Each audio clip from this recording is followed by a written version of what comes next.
Welcome back again. You're still watching us here on the Daily Debate, and of course to shed further light on today's topic and the Egyptian role that it plays in the region, how that echoes internationally as well. As part, of course, we're going to be also talking more about the US-Egyptian relations in light of the US Secretary of State's visit. I'm very much delighted to have joining me in the studio this evening Dr. Mohamed Fahmy, Professor of Political Science. Thank you for joining us, Doctor. Pleasure to have you here on the program. Thanks. Now, let's start by talking about the visit, because it's very important to shed light here and reflect on the Egyptian-US relations, specifically when Joe Biden came into office. There's a lot of speculations and conspiracies on what would the situation be like, because it wasn't very well reflected on the region as a whole back when Obama, run by the Democrats were running. So it seems to be, with both phone calls that took place between both leaders and with the visit today, that they are aligning to a large extent on the same path when it comes to the major files in the Middle East. How do you reflect on that?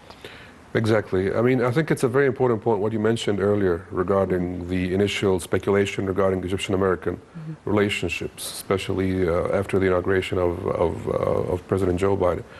And I think it's important to highlight that right before Blinken's visit to Egypt, he was actually visiting both Israel and Palestine and Jordan, yes, and Jordan, and held talks with the president, the Palestinian president, and also with Israeli Prime Minister.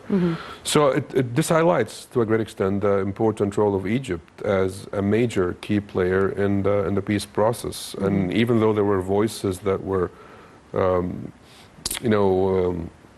that came about earlier regarding Egypt's role being diminishing, and that there are other countries in the Arab region maybe playing a bigger role, UAE, others. I think this highlights to a great extent that Egypt's still a very key player in the peace process, and this was also triggered and reflected in Egypt's role in administering and in keeping the truce and the ceasefire that happened between the Hamas and the Israelis. So this, I think, on many levels, it really strengthens and highlights the very strategic role that Egypt's playing, and there is a lot to be built here in terms, both in terms of Egypt-US relations. There is a lot of files that also are important, that there needs to be a lot of dialogue on when it comes to Egyptian-US relations, and this is only one of them. Now, when we talk about the Egyptian role, and when specifically we're discussing the Israeli-Palestinian file or the Middle East peace process in general, it has been stalled since 2006. And on various times in history, back then, was Egypt a key role player, whether it's in the reconciliation between all the different political parties and factions in Palestine, or the Israeli peace process, and the Egyptian role when there was the airstrike back in 2008, 2009. Today, and we're in 2021, and the situation is still as is, and there seems to be postponement to the elections in Palestine, struggles between Palestinian factions on one hand, and the Israeli truce, which is barely putting on hold by the Egyptian efforts. What is Egypt presenting on the table for all parties to be able to agree and hold ceasefire? Because at the end, it's the civilians who are paying the price. I think we cannot really underestimate the historical role strategically that Egypt has been playing in the Arab-Israeli conflict for a very long time. So what you may call the soft power, the positioning of Egypt is really different from any other Arab country when it comes to the kind of respect and admiration and importance that Egypt has in the Palestinian context to a great extent. So, after 2011 and even the few years before that, there was a lot of, ambition to be desired when it comes to Egypt's role in Palestine, when it comes to supporting, Palestinians, when it comes to providing them with aid and stuff like that. I think one of the most important things that we've seen is really Egypt reclaiming its role as not only as a broker that may seem to be neutral between the two sides, but more importantly as a supporter, that's much closer to the Palestinian people, opening up the borders, supporting the injured, and also providing them with aid. More than $500 million will be channeled and have started to be channeled from Egypt to the Palestinians for rebuilding, for infrastructure. And these, social and economic ties are very important for Egypt to re-strengthen its role, which has for a very long time been almost taken by other countries in the region. So I think what's happening here is also a process of reclaiming a spot that for a very long time was left to be, that was there for the taking, and it was about time that Egypt really reclaimed this. As you correctly said, speaking of the Egyptian respect and admiration to the way it handles things, maybe one of the main reasons could be the fact that Egypt doesn't have special interests and does not interfere in internal affairs. And we've seen that very clear when it comes to the Libyan crisis, for instance, and how Egypt managed, with all the complexity and the complications and the foreign troops being there and all these mercenaries, if they may call them, yet it managed to reach a huge leap of positive development in the stabilization of Libya. So again, when we look and reflect back on how the United States sees the Egyptian position being very successful, Europe and France present, he was in France a couple of days ago, and that was raised again. So what does that give on way to the Egyptian importance in the region, specifically in the African continent, where Libya is a neighbor? Yeah, well, I mean, the Libyan file is a strategically important, essential file for Egypt for many reasons. Of course, there's the risk of, the borders, and we've seen over the past few years that there have been terrorist attacks and elements come into Egypt from the Libyan side. So it's very important also that the divide in Libya had to end in terms of the conflict between the eastern and the western parts. You had government on the one hand, the one that was internationally recognized, and on the other hand you had the parliament. The most positive, I would say, development over the past few weeks or months has been that the newly interim government, which is formed to prepare for the elections that will happen at the end of the year, supposedly, so far if the timeline is to be respected, is that they're speaking the language that Egypt was talking about for a very long time. They're talking about an end to all foreign troops, an end to intervention in the Libyan affairs. Unity within the Libyan different but factions. most importantly, the point about foreign troops, because we know that there are countries in the region that have been sending troops, both human troops and also weapons, like Turkey, for instance. And it was actually called directly by the government in Libya. The foreign minister in Libya a couple of weeks ago, she mentioned clearly that, and asked Turkey in an official visit that the Turkish foreign minister was paying to Libya, that Turkey had to end its intervention. That clearly. So also, the resolution of the conflict there seems to be going in the direction that Egypt was also keen on having: a stable government, no foreign intervention, and peaceful relations. A government that's also strong and able to control its borders to end. When we're talking of resolutions, of course, we would want to know about the impact that this has on the international community, even from a logistical perspective. But reflecting back on the Egyptian diplomatic file, foreign policy in specific, we're seeing Egypt has a very clear foreign policy plan and goals, equal relations with all international parties, equal respect, and they're keen that Egypt is always present on the table, knowing that it would always come up with the perfect, fair, just solution that would meet all parties. Reflecting on how you see the strategy of the foreign policy for Egypt during the past few years, is lately, of course, in light of the president's visit to France, conference on Sudan as well was held, and this was another big change, supported by France in particular. How do you see the entire picture?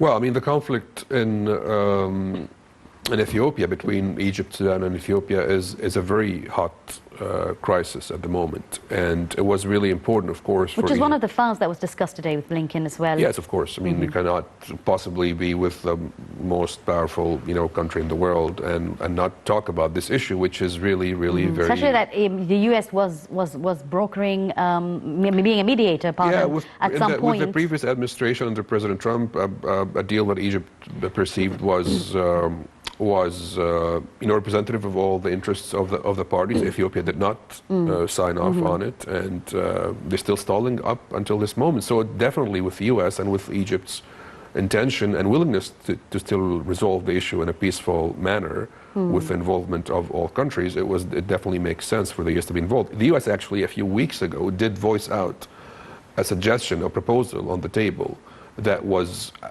I believe, limited and didn't answer all the demands of Egypt with regard to the Jared issue.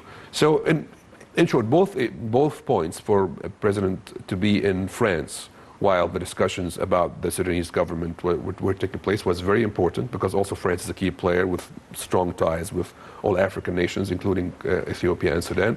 And today, of course, with Blinken, this will have to be a very important file, because the U.S. still has a lot of cards that it can use to press Ethiopia to respond and to, accept a peaceful resolution for this that takes into consideration the concerns of both Egypt and Sudan. I'm glad, Doctor, that you've mentioned the Ethiopian Renaissance Dam file, because this is on the top of the priorities of the Egyptian administration and political level. This was also discussed, as I've said, with Blinken. However, from here, I would want to talk about the strengthened active role that Egypt has been playing since it started, sort of rejoining back as an active player in the African continent, heading the African Union at some point for 1 year in 2019. There's more of a common ground between Egypt and the different African countries, which was missing for more than 20 years in the past. How has that shaped the relations between Egypt and the African countries, and how will that be able to sort of be a pressure card with regard to the Ethiopian Renaissance Dam file? Very important, very important. I mean, again, the historical and the cultural, the political, the social role that Egypt has in the African continent is really massive. And, for us Egyptians, because we don't get many chances to interact with Africans or travel to especially sub-Saharan African countries, but when you meet with these people and you hear about the amount of respect and, they're looking forward for a country like Egypt to regain its position. They always look back on the days of the 50s and the 60s when Egypt was a leading country in supporting the freedom movements and in supporting the end of colonialism in most of the African countries. This heritage is very important for us to build on. And as you're saying, for a very long time, we couldn't really build on that, and there was a great opportunity. Today, this is changing. Today, we see Egypt playing a major role in the African Union. A lot of other countries, not only North Africa, but also in Central Africa and Sub-Saharan Africa, very positive relations with, also in the Nile Basin, countries like Congo, like Uganda. These are also very important countries in pressing with an issue such as the Jerd. Today, these countries are almost taking Egypt's stance, although, for instance, these countries were initially, during the very famous or infamous agreement that was signed between these countries. At some point, yes, when Egypt was busy with its whole mess back in 2013, I believe. Yeah, and I mean, it was actually before that. It was even in the early 2000s when they first did the agreement. When they first signed this agreement, that eventually led, arguing for their right to use and utilize and develop the water of the Nile. Eventually, Ethiopia took that much further and created and developed the Jerd without Egypt's consensus. Consensus or involvement. In short, there is a need in the African continent for a country like Egypt to play a major role, and I think it's been received. Even on an economic level, we've seen so many conferences being held. Egypt is always willing and is already establishing. I think Tanzania's the latest news we've heard a couple of days ago, where there's a lot of mega projects being held in an infrastructure level over there to help develop and sort of bring up the African continent on an economic surface. With all its resources being used accurately. So let's move to the Middle East relations and stances, because it's not very different than the African continent. We know that there's strong ties between Egypt, the United Arab Emirates, Kuwait, Bahrain. Let's specifically talk about the meeting with President Sisi a couple of days ago, where he met with the court advisor and the Saudi General Entertainment Authority Chairman, Turki al-Sheikh, in Cairo. Again, affirming the strength of both Riyadh and Cairo, always keen to maintain the stability and peace of not just Egypt, but the region as a whole, specifically with regard to the Iranian file, for instance. Yeah, I think what we're seeing over the past, again, especially since the Biden administration has been sworn in, is that we're seeing gradually a phase of de-escalation in the level of tension that was there in the region. Especially, we see today a rapprochement happening between Egypt and Turkey. We see also Saudi and Turkey are starting to normalize relations to a great extent. A few days ago, there was also, Saudi visits to Egypt. You'd expect that. That's normal, given the very strong ties between the two countries. But there was also a Qatari visit to Egypt a couple of days ago. And that was very important, that it shows that there is an increasing degree today of more of an Arab front that's being formed. I'm glad that you mentioned that, because we specifically need to talk about this in specific. But if you'd allow us to go up to the second report, and the Egypt's significant role that's playing in sort of empowering the political process in Libya. Let's take a look at this report. U.S. Special Envoy for Libya, Richard Norland, stated that Egypt has played a significant role in empowering the political process in Libya, noting that all security problems in the North African country can be addressed should a government be formed there. Norland said that Egypt and the U.S. have common interests regarding the stability of Libya, noting that Cairo also has security interests and concerns. He added that those concerns can be dealt with via the presence of a stable government in Libya, the removal of foreign forces from the country, and by helping it regain control over its territories. U.S. Special Envoy for Libya highlighted that the U.S. will provide support in line with the Libyan desire to expel foreign fighters from the country. He noted that he has held important meetings with Egyptian officials as well as with Libyan Parliament Speaker Aguila Saleh. During his meeting with Saleh, he said they discussed the constitutional and legal grounds for the upcoming elections next December. Worth mentioning that Egypt has been pushing for a political settlement in Libya for years, calling for a ceasefire, a complete disarming of militias, an end to foreign intervention in the country, as well as a fair distribution of wealth between various regions in Libya.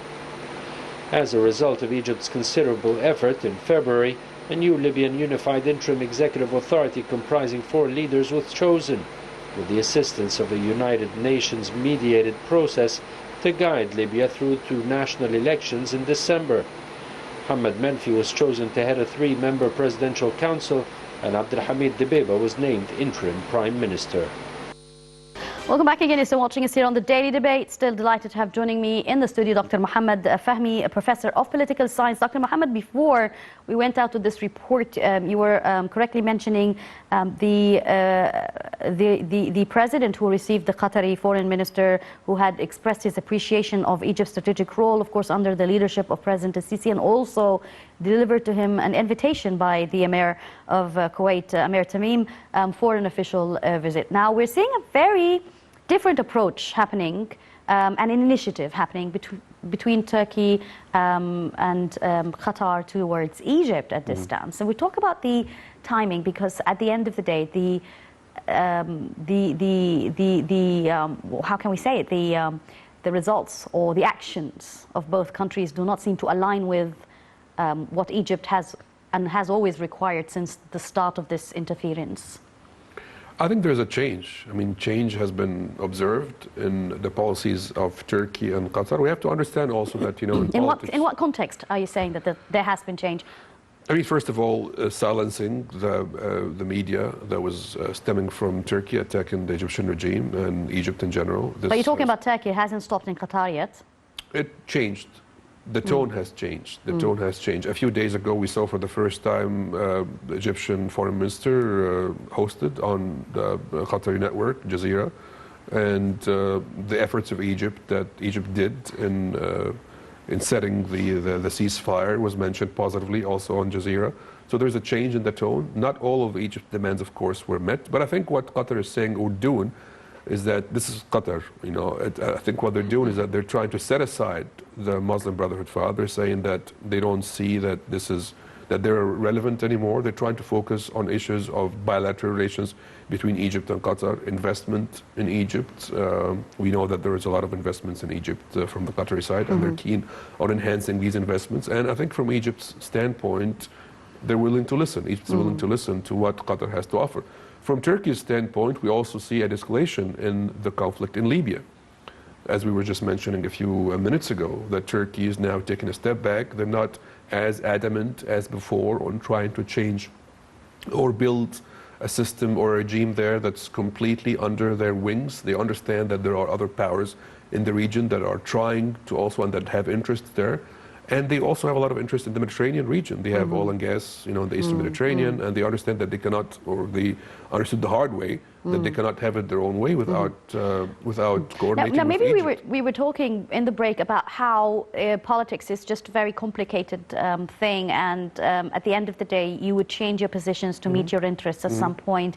But when it comes to national security issues, when it comes to threatening or crossing the red lines, it becomes a bit of a different story. Lots of grudges. We've seen a lot of, specifically in terms of terrorism issues, we've seen a lot of involvement by both governments, whether we're talking about the Qatari one or the Turkish one. So whether you're changing the tone in the media or not, it's not an indication that you would quit your terrorist involvement and sort of also financing these terrorist elements, because at the end of the day, there has to be common grounds. What are the common grounds present now that would bring all these parties together? Well, I think in the case, again, both countries or both files are not exactly the same. Talking about Turkey, for starters, Egypt had a clear list of demands. Media was one of them, but it's not the only one. There's been a list of demands, including the conflict in Libya, including supporting groups like, again, the Muslim Brotherhood and any other groups that may be perceived as antagonistic or maybe a threat, also use violence against the Egyptian state currently. So there is a list of demands, but media was one of them. And it's not an unimportant one. It's definitely an important one. But I believe that Turkey has also, since Egypt allowed for these visits to take place, you wouldn't think that the Egyptian administration would encourage or receive officials from Turkey if Turkey has not been responsive to Egypt's demands regarding stopping the intervention in the internal affairs of other countries. The tonality, the tone, the statements, the stances taken by countries, after all, they have to reflect a certain desire, a certain willingness that also is shown in other actions in politics. And I don't think that in the case of Turkey, Egypt wouldn't have received these announcements positively hadn't there been an actual change also in the other files. Yeah, Professor, you're a professor of political science, so you'd rather have a more of an analytical in-depth of how the situation is, looking at the greater picture from outside. And the position Egypt has reached today is very much different than 5 years back. It's been working so hard on its economic development, and we're seeing mega projects, and it's just seriously a hub of investment, a hub for the gas, the new Suez Canal, an economic zone. So with all these repercussions, including the pandemic that hit the world, Egypt remained firm. So in the world of politics, does the economic perspective sometimes would force countries to twist around their interests and sort of bow down to demands of other countries because money is power? Yes, of course. We cannot possibly de-link the relationship between politics and economics. And I think when you look at the economic performance, again, of Egypt over the past few years, it's important to highlight that this is not our own assessment. When you look at the international assessment of most... We've been upgraded as well on Standard & Poor's and Moody's as well. In addition to Moody's and Standard & Poor's, importantly also institutions such as the World Bank, the IMF... Yes, of course, which lended money for reform programs, and they've been proven successful so far. Yes, but in addition to that, because the World Bank, the IMF may be lending money to countries, but still with a high level of risk or expecting some troubles there, possibly the rhetoric of these organizations. When you look at something like the World Development Report or the International Financial Institutions directives that are issued by the experts. And why I'm asking you that, pardon me for interrupting, but why I'm really asking you that is because the economic situation in Qatar, although it has endless amounts of money, and the economic situation in Turkey has been very rigid during the past couple of years, making it want to go for pumping into investments, and specifically they would find Egypt a very good hub to lift that up. So that's why I'm saying, is that one of the reasons why the strategy has been changed towards Egypt by these two countries in specific? Yes. Being a hub for investment, that's also important, but it has to be also coupled with other infrastructural, facets of power. Strong institutions, and a government that's able to enforce its own laws, a state that's really keen on economic development, and all of these factors have been there.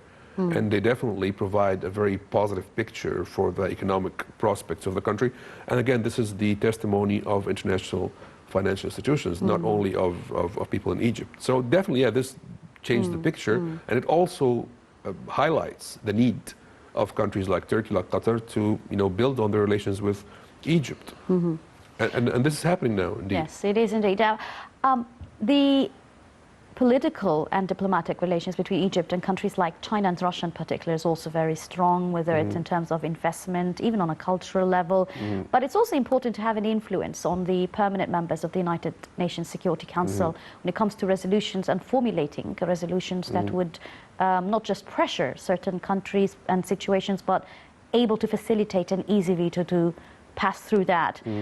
We've seen Egypt aligned very much with China and Russia on different files, whether it's the situation in Syria, for instance, the terrorism file, which Egypt was holding at some point in a committee. How do you weigh that now? Because that was not something that was very clearly obvious a couple of years ago, or even in the previous regime. But it's very clear today. The change. Yes, I think it's an issue of diversification. Like they say, a strong economy is built on a diversified economy that takes into account different economic sectors. Just the same in politics. If you count on only one country, one camp, and you keep residing within this camp, then you run the risk of not having enough supporters when it comes to different issues in the political scene. So Egypt has definitely done a very good job on this by building also relations with countries like Russia, China, in addition to the existing and the very strong relations with the US. I mean, still Egypt is still to be considered as a strong friend of the US in the international scene.